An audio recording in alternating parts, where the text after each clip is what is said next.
Welcome to Pappu's kitchen. நான் இன்றைக்கி பாப்பூஸ் கிச்சனில் ரொம்ப சூப்பரான முட்டை பிரியாணி செய்ய போகிறேன்.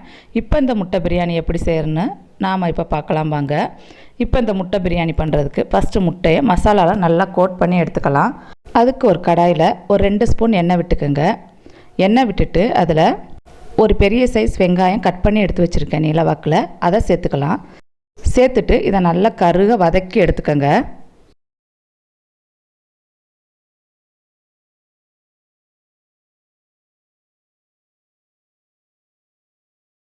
வெங்காயம் நல்லா கருக ஆரம்பிச்சிருச்சு.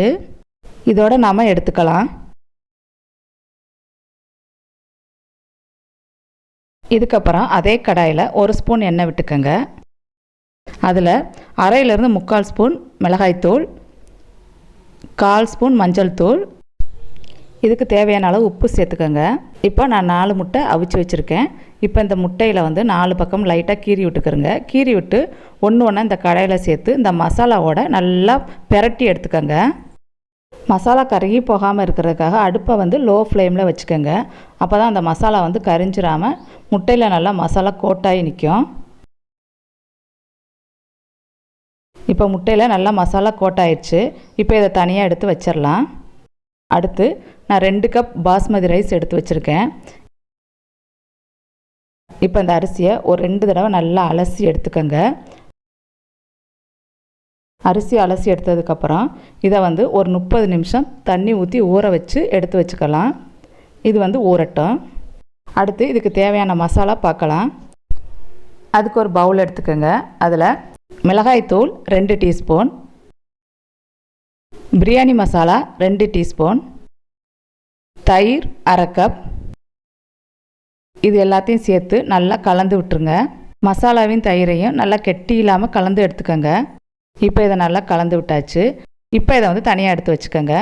இப்போ பிரியாணி செய்ய ஆரம்பிச்சிடலாம். அதுக்கு ஒரு குக்கர் எடுத்துக்கிறேன். குக்கர் சூடான உடனே 2 டேபிள் ஸ்பூன் நெய், 2 டேபிள் ஸ்பூன் எண்ணெய், இது சூடான உடனே சீரகம் 1/2 ஸ்பூன், 2 பிரியாணி இலை, 2 பட்டை, 1 ஸ்டார் சோம்பு, 3 ஏலக்காய், 4 கிராம்பு, 1 கல்பாசி, இது எல்லாத்தையும் சேர்த்துடலாம்.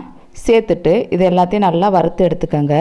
இதெல்லாம் வறுபட்ட உடனே நீளவாக்கில் மீடியம் சைஸில் 2 பெரிய வெங்காயம் கட் பண்ணி எடுத்து வச்சுருக்கேன், அதையும் சேர்த்துக்கோங்க. சேர்த்துட்டு இதை நல்லா கண்ணாடி பதத்துக்கு வதக்கி எடுத்துக்கணும்.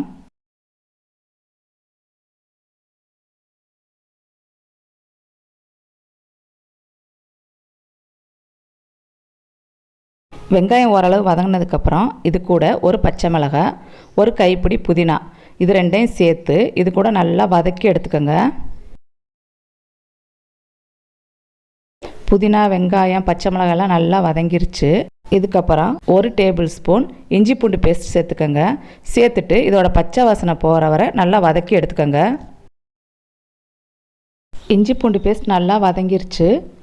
இதுக்கப்புறம் 2 மீடியம் சைஸ் தக்காளி கட் பண்ணி எடுத்து வச்சுருக்கேன், இதையும் சேர்த்துக்கலாம். சேர்த்துட்டு இந்த தக்காளியை நல்லா கொலைய வேக வச்சு எடுத்துக்கோங்க.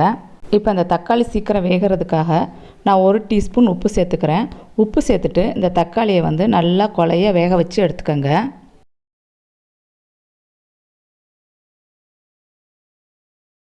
தக்காளி நல்லா கொலைய மசிஞ்சு வெந்து வந்துருச்சு. இதுக்கப்புறம் நம்ம ரெடி பண்ணி வச்சுருக்க மசாலாவை சேர்த்துக்கலாம். மஞ்சத்தூள் 1/4 டீஸ்பூன். அடுத்து நமக்கு தயிர் கூட கலக்கி வச்சுருக்க மசாலாவை இந்த டைம் சேர்த்துக்கோங்க. சேர்த்துட்டு இதை நல்லா கலந்து விட்டுருங்க. இந்த மசாலாவில் உள்ள பச்சை வாசனை போகிறதுக்காக ஒரு 2லேருந்து 3 நிமிஷம் நல்லா வேக வச்சு எடுத்துக்கோங்க. அடுப்பு மீடியம் ஃப்ளேம்லேயே இருக்கட்டும்.